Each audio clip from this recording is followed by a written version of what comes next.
Voces Online Radio presenta Entre Amigos. Tu mejor forma para crecer es a través de la red. Bienvenidos. Hola, ¿cómo están? Qué gusto otra vez estar con ustedes. Hoy comparto el programa con Abril Gascón Montante. Ella es radióloga, tiene una especialidad en los estudios de mama. Como les decía en las redes, el contenido que damos en estos programas es que tengas algo de profesión, algo sumamente que te ayude a ti en tu persona. Te transmitimos desde la cabina de Voces Online Radio y este es tu programa Entre Amigos. Yo soy Roberto Córdoba y me acompaña hoy Abril Gascón Montante, radióloga, y vamos a hablar de lo que vienen siendo las lesiones tempranas en mama. Abril, muchas gracias por estar otra vez como colaboradora en este programa y en este mes que es pues dedicado a la mujer por la atención de mama.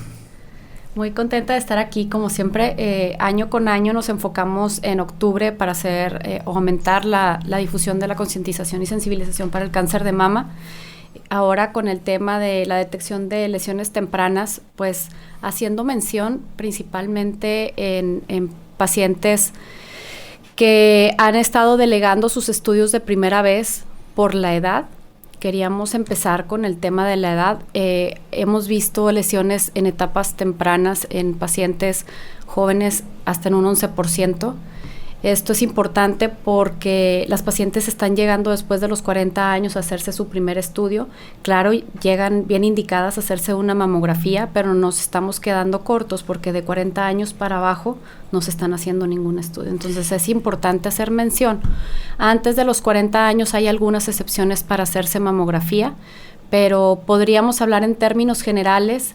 Las pacientes menores de 40 años pueden hacerse un ultrasonido y con eso puede ser suficiente como tamizaje. Sí, los ultrasonidos se nos están dando muchas imágenes y nos están dando muchos datos que son importantes para poder diagnosticar en etapas tempranas algunas lesiones. Claro, la educación de la mujer en cuanto a su exploración desde niña es importante. Hay muchas pacientes que llegan asustadas porque se palpan muchos nódulos. A las pacientes siempre les hago hincapié en que la autoexploración, claro, es importante, la conocemos desde siempre, tiene sus indicaciones, pero si una paciente se hace sus estudios con regularidad, es posible que se detecten lesiones incluso que no sean palpables. Y eso tiene una importancia enorme al momento del pronóstico. No es lo mismo detectar una lesión de 1 centímetro o mayor que una lesión de 3 o 4 milímetros, que es el tamaño en la que se puede detectar por una mamografía o un ultrasonido. Es decir, la sobrevida en una paciente que tenga una lesión mayor de 1 centímetro es muy diferente a una paciente con una lesión de 3 o 4 milímetros. Entonces, es bien importante detectarlas a tiempo. Entre más chiquita esté, mucho mejor. Entre más chiquita esté, no va a ser palpable. A veces el médico tratante puede palparla porque obviamente tiene mucho más experiencia. Entonces, incluso hay una tablita que andaba por ahí en las redes sociales en las que decía arriba de 1.5, 2 centímetros es posible que el ginecólogo la palpe por la experiencia que tiene, pero aún así una bolita de 1.5, 2 centímetros estamos hablando de que no tiene nada que ver con una lesión de 3, 4 milímetros que se pueden detectar en los estudios de imagen.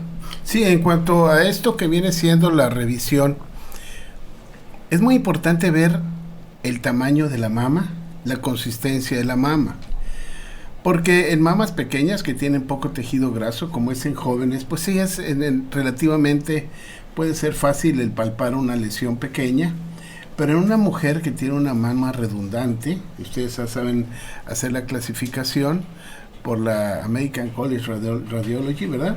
Entonces, al tener una mama algo densa, pues es un poquito más difícil. Entonces aquí nos estamos ayudando con lo que viene siendo los estudios de gabinete, que viene siendo el ultrasonido. Las pacientes por lo general tienen un poquito de confusión en ese sentido, porque una cosa es el volumen y otra cosa es la densidad del tejido glandular. Ahorita lo que se refería el doctor en cuanto a densidad, que sí es por el Colegio Americano de Radiología, hay 4 patrones dependiendo de qué tan denso o compacto sea el tejido, porque tampoco las quiero revolver mucho, o qué tanta grasita hay en ese tejido. A lo que voy es lo siguiente: puede haber poco volumen, pero mucho tejido. Son esas mamas que aún y que la paciente que dice todos los días, es que tengo muy poquito volumen, eso no quiere decir que tenga poquito tejido. Puede ser que ese pequeño volumen esté completamente lleno de tejido, y en esas pacientes, que son, como mencionaba el doctor, generalmente pacientes jóvenes, no nos va a ayudar tanto la mamografía, porque llegan a esconderse hasta un 10 a 12% de los cánceres por esa densidad, o por esa, se ve muy blanca la mamografía y pueden esconderse esos cánceres. Entonces, ¿qué es lo que hacemos en pacientes jóvenes? Por lo general, empezamos con un ultrasonido. En el ultrasonido no nos va a afectar la densidad como en la mamografía, y es por eso que se vuelve nuestra mano derecha al hacer los estudios de tamizaje. Hay pacientes que tienen mucho volumen y la paciente viene asustada porque dice, es que yo tengo mucho tejido, y realmente al hacerle los estudios vemos que no es que tenga mucho tejido, son pacientes que tienen muy buen reemplazo graso, y en ese tejido es mucho más fácil detectar las lesiones. Entonces, no van de la mano el volumen con la densidad mamaria. Puede haber pacientes con mucho volumen y poco tejido, y puede haber lo contrario también, de poco volumen y mucho tejido. No nos vayamos, no confundamos los términos. Entonces, como les mencionaba, es más frecuente que en pacientes jóvenes el volumen que sea, haya mucho tejido, y es por eso que empezamos con un ultrasonido. Quería nada más hacer la aclaración. Hay ciertas excepciones en pacientes que sí se puede hacer la mamografía. Tuve una paciente ahorita en la mañana que entra en este rubro. La norma oficial mexicana, en su última actualización del 2011, lo menciona. Sabemos que el cáncer de mama, la relación con los antecedentes heredofamiliares solamente es del 5 al 10% de los cánceres de mama. Pero aún así, la norma menciona que si una paciente tiene un antecedente heredofamiliar de primera línea, llámese madre, hermana, hija, la mamografía debe empezarse 10 años antes del diagnóstico. Siempre les digo a las pacientes, cuando nos dicen que tienen antecedentes en su familia, es bien importante preguntar quién es ese familiar y a qué edad lo diagnosticaron. Si el diagnóstico fue, por ejemplo, a los 45 años, esa paciente debe de iniciar su revisión con mamografía a los 35 años. No sé si me estoy dando a entender. Sí, claro. Entonces, aún claro, y que no llegue la paciente todavía a cumplir los 40 años, su revisión mamográfica debe de empezar a los 35. Sí, es muy claro saber que si mi madre tuvo un cáncer de mama a los 40 años, inmediatamente todas las hijas de esa mujer, su inicio del rastreo de los estudios tendrán que ser a los 30 años de edad, para así estar adelante de la posibilidad de la aparición de una lesión temprana y no tener que esperarnos hasta los 40 años, como lo nombra la norma oficial mexicana. Sí, y hay muchas pacientes que quieren, por comodidad o por pena o simplemente porque no es un estudio que nos guste a las mujeres, quieren brincarse la mamografía y dicen solamente el ultrasonido. Aquí, como siempre les explicamos a las pacientes, la mamografía y el ultrasonido ven cosas bien diferentes. Entonces, en pacientes arriba de 40 años, salvo algunas excepciones como la que mencionamos, debe de empezar a hacerse la mamografía. ¿Qué va a ver la mamografía? Este es un aspecto importante. La mamografía ve principalmente calcificaciones o distorsiones que se pueden perder en el ultrasonido. Habrá calcificaciones que sí se vean, habrá distorsiones que sí se vean, pero la mamografía es el mejor método para ver este tipo de lesiones, y es una de las formas en las que se presenta el cáncer en etapas tempranas, que es como queremos encontrarlo. Entonces, si una paciente de más de 40 años acude con nosotros a hacerse su estudio de tamizaje, pero resulta que no quiere mamografía, solamente quiere ultrasonido, no podemos estar tranquilos de que no se nos vaya a ir un acúmulo de calcificaciones sospechosas, una distorsión que solamente hubiéramos podido ver con tomosíntesis. Por eso es importante que vayan de la mano mamografía y ultrasonido. Cuando tenemos este tipo de situaciones, nosotros le comentamos a la paciente, tratamos de platicar con las pacientes para que sepan por qué les sugerimos que se hagan la mamografía. La mayoría de las pacientes accede porque al explicarle que no es nada más hacerle un estudio más, sino que es importante porque cumple una función, detecta lesiones que no vamos a ver en el ultrasonido, entonces la mayoría de las pacientes accede y se le hace su revisión. Tenemos pacientes que de repente dejan de ir porque se van a vivir a otro lugar y pasaron 5 años sin hacerse mamografía y luego vienen a hacerse nada más ultrasonido. Entonces son pacientes que necesitamos explicarle. Cuando uno solamente trata de imponer, pues las cosas no funcionan. A la paciente tenemos que explicarle por qué es mejor que se haga mamografía y ultrasonido, porque la mayoría de las pacientes van a entender porque es por su beneficio. Sí, si estuviéramos viendo nosotros aquellas mamografías de hace 20, 30 años, lo que se ve es muy distinto a lo que actualmente se está realizando. Es por eso que ahora se detecta más lesiones, más lesiones tempranas. Hace 30 años no se podían detectar tantas lesiones, menos en etapas tan tempranas para beneficio del tratamiento de la mujer. Ahora, teniendo las imágenes digitales, que son muy buenas, la tomosíntesis, que es una imagen en tiempo real muy bueno, y complementándose con lo que viene siendo el ultrasonido, pues está dándose un diagnóstico oportuno y temprano de cualquier lesión y que se va a estar vigilando. Así es. Para las pacientes que estén oyendo, que nos estén escuchando y que todavía quede un poquito vago el término tomosíntesis o mamografía en 3D, estas dos cosas son lo mismo. Son cortes también con radiación, cada milímetro de la mama. Eso quiere decir que si una lesión se escondía entre 1 centímetro y otro, ya no va a tener dónde esconderse, como dice el eslogan. La tomosíntesis nos permite revisar milímetro por milímetro como si hiciéramos cortes en la glándula mamaria. Entonces es posible detectar lesiones de 3, 4 milímetros, de ahí la importancia. La tomosíntesis no tiene mucho tiempo, realmente es un estudio nuevo, tiene del 2011 a la fecha. Varían los protocolos en los diferentes lugares, pero lo ideal es que se realice siempre de tamizaje para detectar este tipo de lesiones. Si el miedo de la paciente es la radiación no excede lo que establece la norma oficial mexicana al momento de realizarse.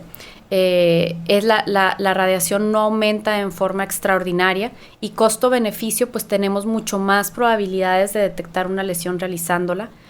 Como les explicaba a una paciente también ahorita en la mañana, me decía, pero ¿cómo están seguros de que eso es una lesión si nada más lo están viendo en una foto? Porque le estaba enseñando las diferentes fotos y le digo, de ahí la importancia.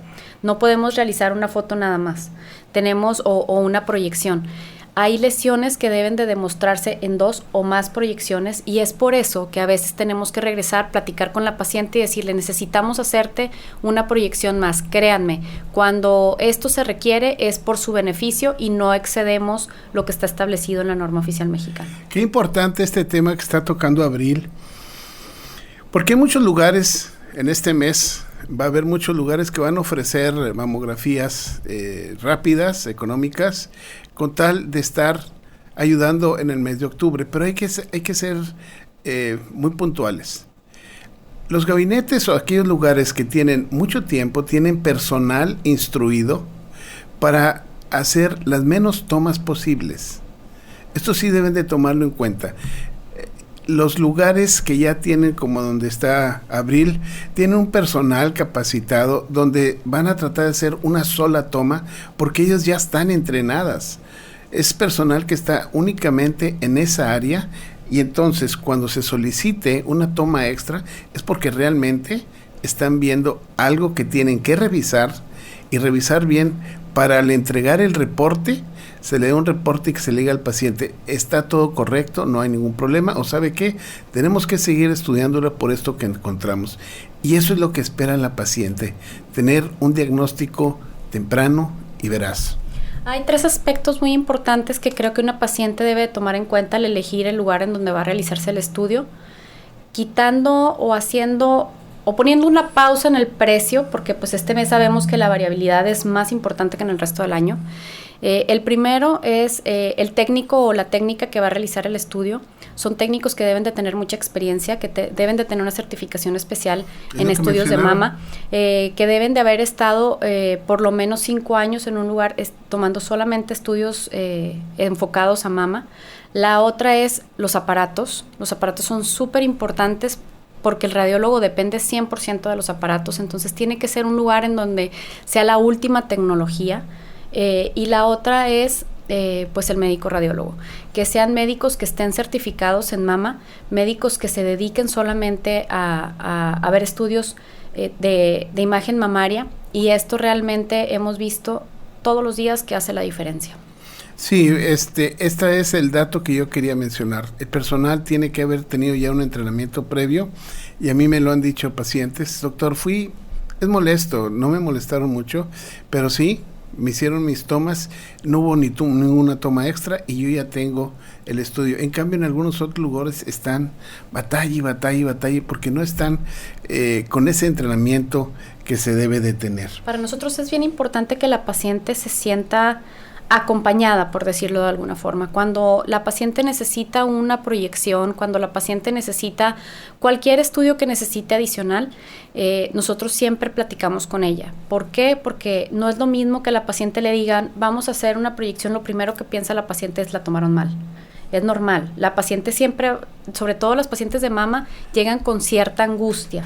Entonces es muy importante explicarle, porque a veces es solamente cosa de posición, algo de posición en la que el tejido se superpone, y al tomar una proyección parecida, un poquito girada, resulta que ese tejido se dispersa perfecto y nos damos cuenta que no es absolutamente nada malo. Entonces es bien importante acercarnos con la paciente y explicarle por qué le estamos pidiendo ciertas proyecciones o algún estudio complementario, para que la paciente esté tranquila durante su estudio, o lo más tranquila posible.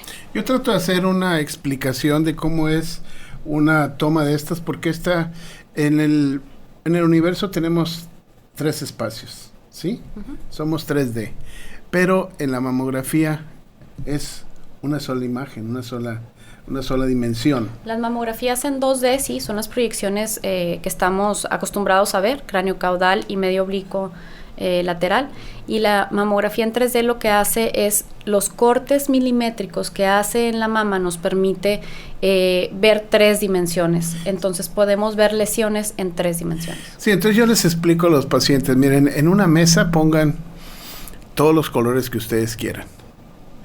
Ya que los tengan, los tienen dispersos. Entonces ahora empiécenlos a agarrar con sus 2 manos y júntenlos todos. Esto es lo que va a hacer la mamografía. Cuando le ponen a la mujer en el aparato para comprimir, lo que trata de hacer es que todo el tejido se venga hacia una área sola y que pueda hacer bien la toma y que penetre todo ese tejido. Si en algunas ocasiones nosotros, imaginándonos, buscamos los lápices azules y no los encontramos, pues entonces movemos un poquito la mano y vemos que salen esos lápices azules y los podemos encontrar. Es lo mismo que se hace con la mamografía. Si hay una zona que queremos buscar, entonces se mueve un poco esa mama y se hace otra toma, y ahí podremos ver esas lesiones. Es buscar en una sola dimensión todo esto. Hablando ahorita que mencionó el doctor de la compresión, es otro aspecto bien importante en los estudios de mama. Las pacientes siempre, la compresión que se hace en los estudios mamográficos es progresiva, es decir, va comprimiendo la técnica a medida que va tolerando la paciente, pero hay un rango. O sea, si la paciente acude a hacerse los estudios, pero no permite que la técnica haga la compresión, aunque sea la mínima necesaria, la imagen no va a salir tan nítida o tan clara como nosotros quisiéramos. ¿Esto en qué va a perjudicar? Supongamos que nosotros vemos una calcificación, pero si no está bien comprimida puede darnos una forma un poquito borrosa. Y si está bien comprimida, digamos que esa calcificación es un puntito, puntiforme. Entonces, la diferencia es que una calcificación puntiforme, pues la mayoría de las veces va a ser buena, y una calcificación que no tenga la forma definida podría no ser buena. Entonces, es bien importante la compresión para que nos diga la forma, sobre todo de las calcificaciones, pero también del tejido en general, para que no haya confusión en este Sí, es importante, y aquí nos basamos nosotros en una norma oficial mexicana que hay tanto para los estudios, sí, porque la norma oficial mexicana menciona que hay 3 tipos de intervenciones. para la detección, la autoexploración, el examen clínico y la mastografía. Y dentro de esta mastografía, los gabinetes están regidos también por una norma oficial mexicana para definir cuáles son los aparatos con los que se tiene que usar y poderlos llevar a la veracidad de estos reportes que se están dando. Los estudios en consultorio, ¿qué tan beneficiosos son? ¿Estudios de qué tipo? Hechos por el médico que tiene un ultrasonido y que se pone a hacer... Bueno, hay una gran cantidad de médicos que les realizan ultrasonidos a las pacientes y me parece que como tamizaje es bueno, porque comúnmente nos llegan pacientes a las cuales se les realizó el estudio y cuando el médico detecta algo, llámese, o sea, el médico no le hace un reporte como tal porque no es radiólogo, pero generalmente nos pone en la receta, no sé, lesión mixta en mama izquierda o lesión del tipo que sea. Entonces quiere decir que el médico le hizo un ultrasonido, sabemos que no es la misma preparación porque el médico radiólogo, cabe señalar que hacemos 7 años de medicina, 4 años de radiología y aparte la especialidad en mama, entonces el entrenamiento no es el mismo, pero obviamente el ginecólogo tiene mucha experiencia, entonces él detecta una lesión y ¿qué hace? Mandarla con el especialista, que es lo más lógico y es lo mejor que puede hacer. Aquí lo que sí es que hacemos un pequeño paréntesis con médicos ultrasonografistas, que son médicos generales que hacen 1 año de ultrasonido. Aquí sí hay que tener cuidado porque son médicos que pueden dar categorías, pero que comúnmente pues no tenemos la misma concordancia, ¿verdad? Sí, aquí tengo yo un artículo que voy a hacer que la doctora nos hable. Lesiones BI-RADS.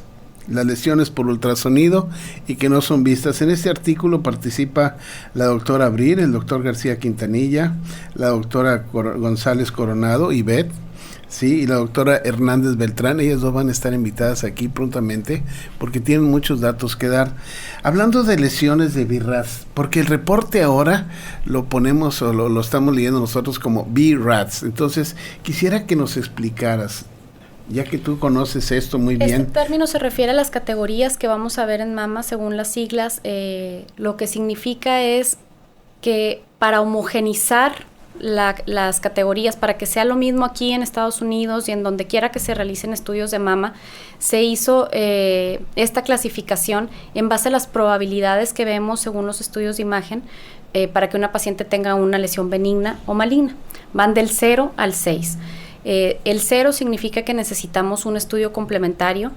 No es una categoría frecuente, que bueno, porque significa que el estudio que hicimos no es suficiente para decirle a una paciente si puede estar tranquila y continuar con sus estudios de rutina. Es por lo general pacientes que se realizan o solamente mamografía y tienen el tejido muy denso, muy compacto y necesitan ultrasonido, o viceversa. Pacientes que estamos sospechando que tengan algo más y necesitan mamografía. Entonces la categoría 0 significa que necesitamos algo más para complementar ese estudio. La categoría 1 significa que los hallazgos no hay nada relevante que comentar, no hay nada de sospecha. Es una categoría en la que no hay calcificaciones, no hay nódulos, no hay quistes, no hay absolutamente nada.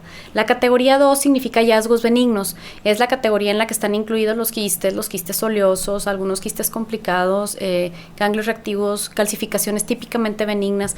Es una clasificación que si vemos no hay de qué preocuparnos y sabemos que vamos a continuar normal con nuestros estudios de rutina. De aquí brincamos a la categoría 3. La categoría 3 tiene un 97-98% de probabilidades de benignidad. Aquí nos abre una ventana a las probabilidades de malignidad, que van a ser del 2 al 3%. Un 2 a un 3%. Esto quiere decir que aquí van a entrar las pacientes que tengan, por ejemplo, nódulos bien circunscritos, calcificaciones puntiformes agrupadas de nueva aparición, hallazgos que estamos casi seguros que son buenos, por eso le llamamos probablemente benignos. Sin embargo, necesitamos darle un seguimiento para poder decir que son estables. Aquí nos va a ayudar la evolución. Darle ese seguimiento a la paciente durante 18 meses y ver que esos hallazgos no se modifiquen, nos va a dar a nosotros la tranquilidad de que esos hallazgos son benignos y estables. Entonces, la categoría 3, estamos hablando más o menos de una probabilidad de benignidad arriba del 97%. De aquí brincamos a la categoría 4, que se subdivide en 3, A, B y C, de acuerdo también a las probabilidades de sospecha. La A va a tener aproximadamente un 10% de probabilidades de malignidad. Sí. La 4A cuando la vemos son, por ejemplo, pacientes, lo más frecuentes, pacientes jóvenes que vienen porque se palpan una bolita y aunque esa bolita tenga, digamos que la mayoría de las características buenas, es una bolita que creció de repente, que se hizo palpable muy pronto, que mide más de 2 centímetros en una paciente joven.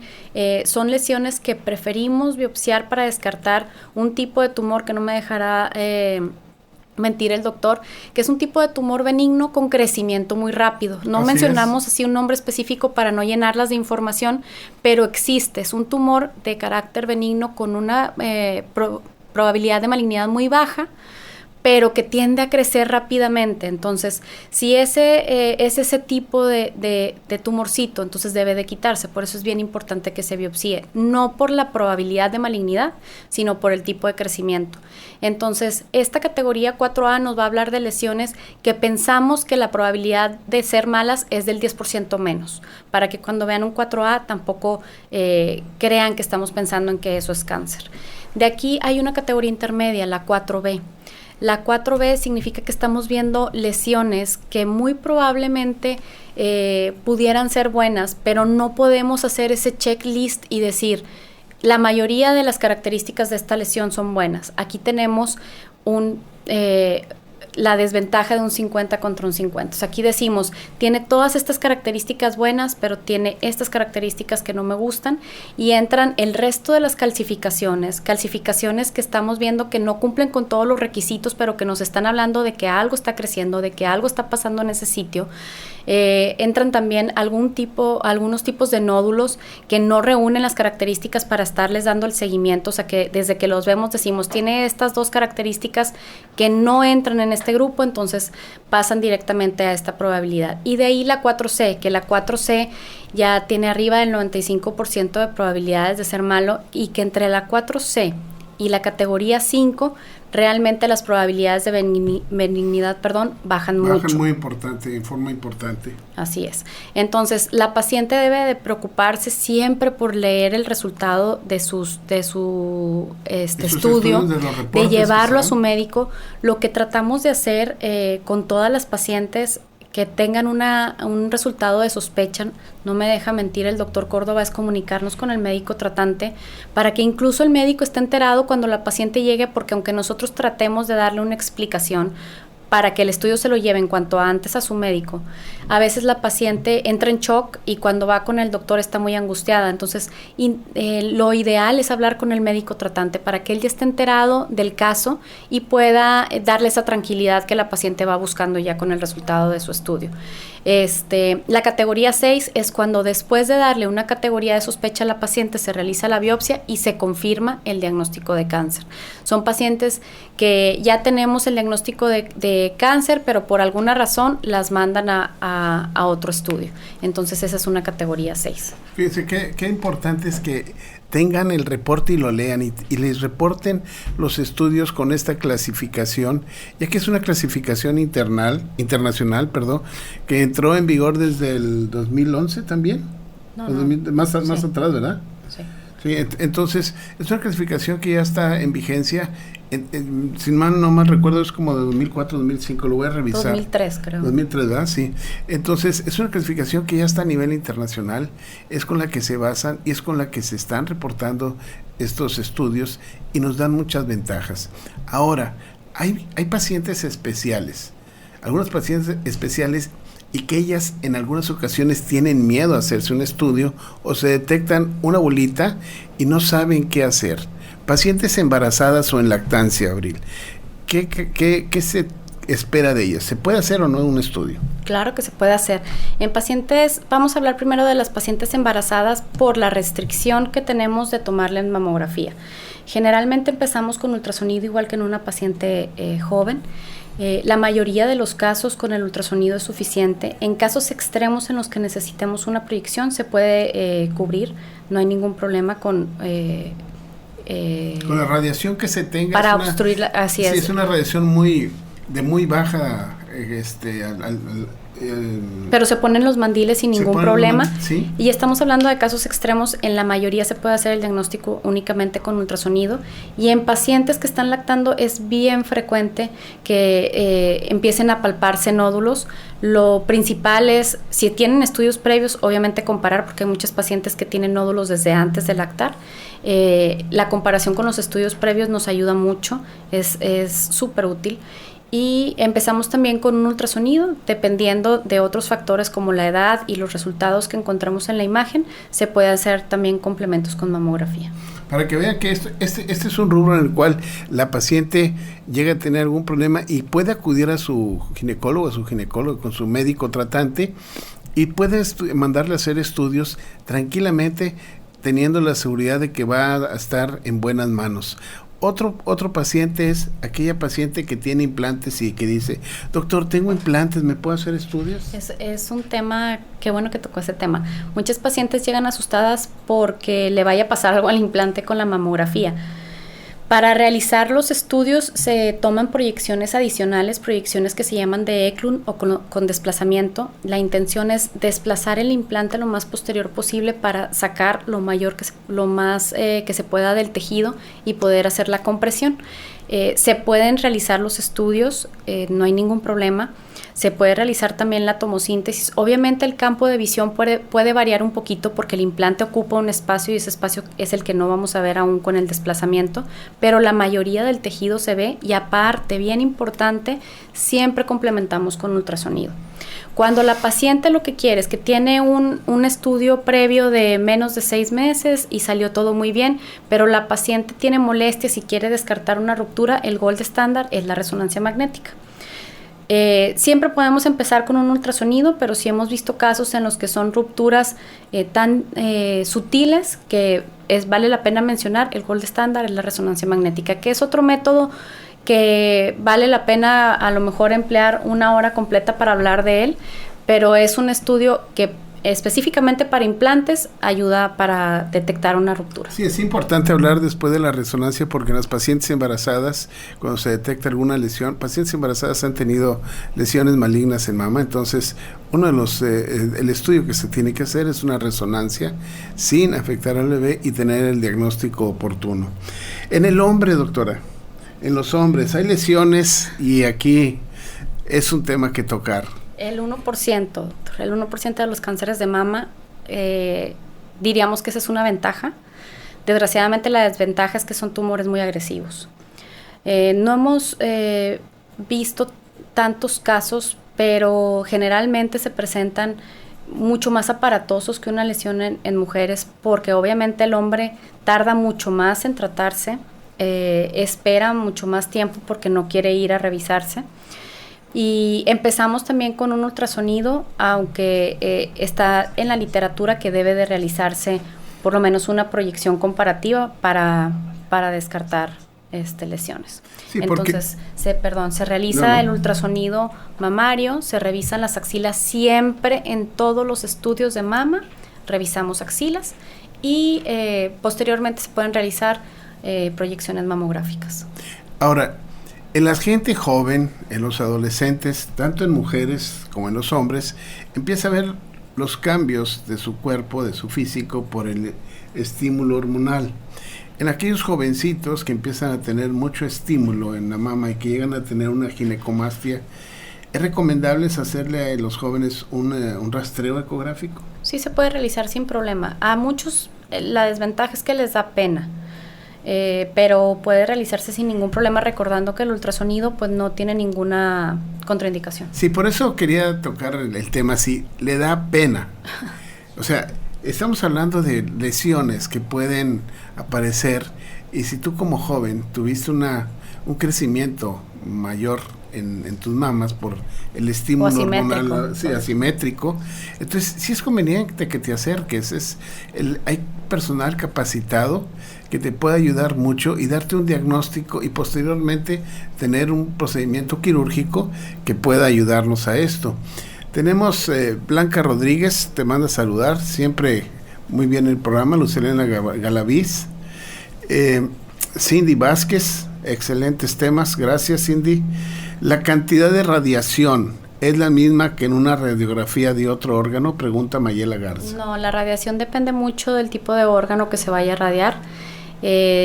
Aquí vale la pena mencionar también que hay dos tipos de radiación. La radiación que queda como dispersa, la radiación va dirigida hacia un sitio específico, pero esa misma emisión de radiación va a hacer que haya radiación que se vaya para otros sitios que no se puede eliminar. Entonces, muchos pacientes se preocupan, por ejemplo, con el mito de la protección en la tiroides. La radiación que llega a afectar a la tiroides en la mamografía es una radiación dispersa. La radiación dispersa a las personas que va a afectar es a las técnicas que están tomando las proyecciones, porque son las que se exponen no a una proyección, sino a 4 proyecciones por paciente. Esta radiación se va acumulando y por eso es que las técnicas sí deben de protegerse, digamos que un poco más de esta radiación dispersa. Sin embargo, a una paciente que se va a exponer a una mamografía al año, esta radiación dispersa es mínima, entonces no debe de preocuparnos. Ahora, la radiación obviamente va a ser diferente en cada tejido, pero para que estén tranquilas, la radiación en la mamografía no es significativa. Un saludo a la doctora Celina Salas Castro, que nos manda saludar, Adriana Coronado, Magdalena Aguilar, Abigail Fraire, gracias por darnos un like. Dentro del rubro del ultrasonido, como está hablando, para hacer una intervención por alguna lesión, ¿qué tipo de ultrasonido se utiliza?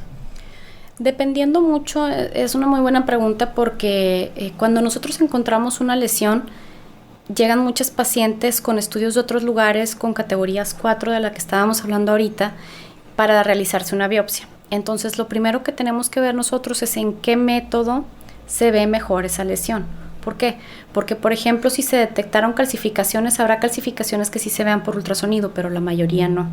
Y el tipo de biopsia que se realiza cuando lo que hay que biopsiar son calcificaciones, se llama biopsia por estereotaxia, o sea, biopsia, digamos, por mamografía. Y la forma en la que se realiza y los costos son muy diferentes a una biopsia por ultrasonido, que es mucho más accesible. Entonces, nosotros tenemos que evaluar por qué método debe de biopsiarse. Tiene una importancia enorme esto, porque hay pacientes que les dieron costos en otro sitio, vamos a hablar de una distorsión, y que la distorsión, aunque se ve por ultrasonido, es un hallazgo muy sutil, entonces biopsiarla por un método en el que no estemos 100% seguros, pues es muy probable que no vayamos a tener la muestra que necesitamos para que la lesión salga concordante con la imagen, ¿no? Entonces, aunque hay diferentes tipos de intervenciones, hay biopsia por estereotaxia, hay biopsia por ultrasonido, hay lugares en los que se realiza biopsia por resonancia magnética. Lo ideal es que los estudios los evalúe un especialista para que defina por qué método es por el que le conviene más a la paciente biopsiarse. Es importante porque ahora la biopsia nos ayuda mucho a limitar intervenciones quirúrgicas que antes se hacían y que se tenía más proceso intrahospitalario, una lesión más grande, y ahora con el advenimiento de todos estos nuevas técnicas, nuevos aparatos con mayor definición y la gente muy muy preparada, pues entonces estamos facilitando un diagnóstico temprano sin mucha intervención y con la efectividad que el tejido que se detectó va a ser tomado y enviado a patología para su diagnóstico. Por ejemplo, de las biopsias por ultrasonido, que son las biopsias más frecuentes, la paciente con frecuencia nos pregunta qué tipo de anestesia, cuánto tiempo necesitan de reposo.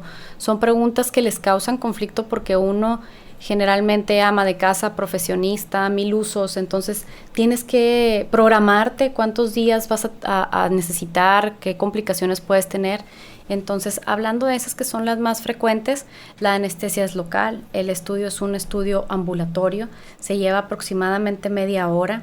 Estamos viendo en tiempo real, como tratamos de enseñarle a todas las pacientes, estamos viendo en tiempo real la lesión y en el momento en el que entra la aguja para corroborar que estemos en el sitio y que esas imágenes nos sirvan para el expediente de la paciente.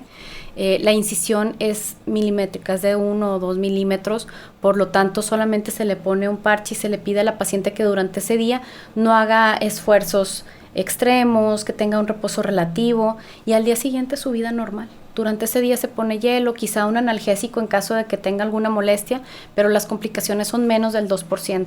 Entonces, cuando nos llega a tocar una lesión 4, categoría 4, y que tenemos oportunidad de explicarle a la paciente se va mucho más tranquila, porque no es lo mismo que lean su reporte que necesita biopsia y la paciente lo primero que piensa es cirugía y se asusta más. Entonces, cuando existe la posibilidad de explicarle en qué consiste una biopsia, por ejemplo, por ultrasonido, la paciente se va mucho más tranquila. Qué bien, qué bueno. Berenice desde Austin, Texas nos dice excelente información. Gracias, Berenice. Esperemos que te pueda ayudar mucho esto y que lo puedas compartir con toda la gente de aquel lugar. Otro detalle, ganglios. ¿Qué tanto la gente pregunta porque tienen la idea de decir, me encontraron un ganglio, están viendo ganglios en mi mamografía? ¿Es normal o anormal? Como siempre les digo a las pacientes, lo normal es que haya ganglios. Los ganglios son tejido de defensa. Los ganglios van a reaccionar ante cualquier estímulo, llámese infeccioso, llámese reumatológico, llámese incluso maligno. Entonces, cuando oímos que se palpa un ganglio, no siempre hay que pensar en lo malo, porque hay muchas causas por las que pueden inflamarse los ganglios. Es bien importante que la paciente tenga la certeza que en los estudios de mama siempre revisamos los ganglios axilares y los ganglios de la cadena mamaria interna.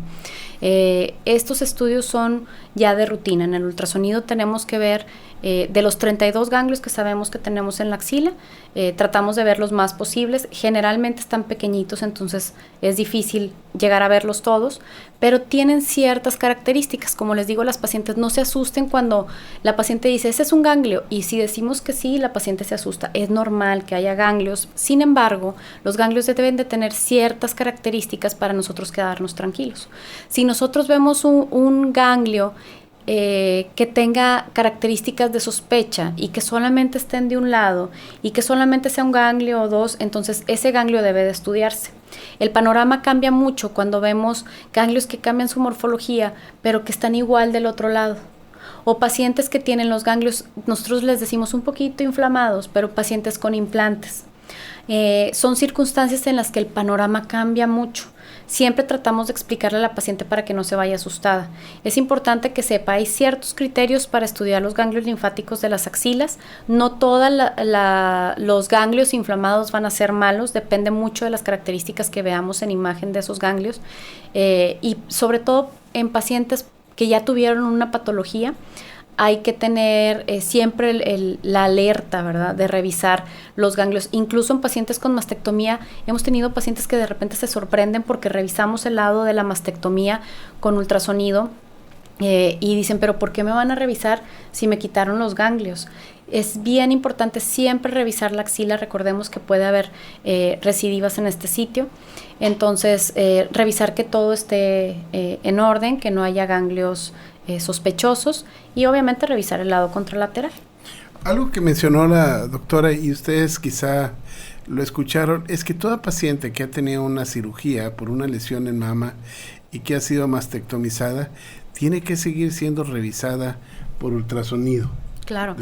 En algunas ocasiones hay sitios donde se pueden tomar proyecciones axilares. No lo hacemos de rutina, solamente en casos que veamos que sea necesario. Tiene ciertas indicaciones. Sin embargo, lo que sí revisamos de rutina en todas las pacientes con mastectomía es el sitio quirúrgico y la axila. Para todas aquellas pacientes que han tenido una lesión y que no han acudido a su médico, a su control, o dentro del control, vamos a ver que la revisión debe ser periódica y continua para estar al tanto de que no reaparezca estas células. Entonces, ya para terminar, se menciona que la autoexploración se recomienda a partir de los 20 años. Así es, se recomienda mensual. No le va a hacer daño a la paciente palparse, por eso siempre les decimos, no es que nosotros como radiólogos recomendemos la autoexploración ya está recomendada en la norma oficial mexicana. Sin embargo, desde nuestro punto de vista, lo que sí recomendamos es que se empiecen a realizar sus estudios con frecuencia en mujeres que tengan antecedentes, como lo mencionamos ahorita. Ya valdría la pena que revisara a su médico tratante si empezar con mamografía y ultrasonido o solamente ultrasonido. Y en pacientes menores de 40 años que no tengan antecedentes, pues empezar con ultrasonido. Qué bueno, entonces hay que empezar desde esa edad. Hay que recordar que la primera mamografía es a los 40 años. Si se tiene antecedentes familiares de una lesión maligna, son 10 años antes. Y con esto vamos a estar revisándonos y evitando tener algún problema, y si lo tuviéramos, tener una oportunidad de una detección temprana. Recomendaciones para terminar, Abril. Pues nada más lo que decimos año con año, no tener miedo de realizarse los estudios. Estamos conscientes que son estudios que generan mucha angustia. Tratamos de platicar con todas las pacientes para que se vayan tranquilas. Incluso cuando detectamos alguna lesión con sospecha, pues que no se queden con dudas. Traten de elegir un lugar en el que puedan salir sin dudas, sin ese temor o sin esa angustia de que llegaron igual que como se fueron. O sea, que se vayan con la tranquilidad de que se revisaron bien y que expusieron o que tuvieron el tiempo con el médico para exponer esas dudas. Vemos a todas las pacientes, no hay paciente que no haya visto al médico que va a dictar su estudio, que eso me parece una gran ventaja porque incluso durante el estudio van surgiendo dudas. Entonces, esa comunicación es muy importante. No duden en preguntar y en irse para que se vayan tranquilas. Cuando ustedes estén en cualquier estudio, el médico que esté enfrente de ustedes tiene la obligación de informarles. Tienen ustedes un panel abierto de preguntas y que esas preguntas sean contestadas para que ustedes estén tranquilas. Pues es así como hemos llegado a la finalización de este programa, que es a cargo de la dirección del ingeniero Benjamín Rivera, en el audio control Fernando García Guerrero, Nereida y Majo Rivera, que nos estuvieron transmitiendo por Facebook Live, y Benjamín Rivera, que nos está grabando para subir los podcasts al YouTube. Les agradezco Abril la aceptación a este programa, y les recuerdo que este programa se va a repetir hoy a las 9 de la noche y mañana a las 12 del día. Que tengan un bonito inicio de día y una buena semana. Nos vemos aquí el próximo martes. Gracias. Voces Online Radio presentó Entre Amigos. Tu mejor forma para crecer es a través de la red. Escúchanos en la próxima emisión.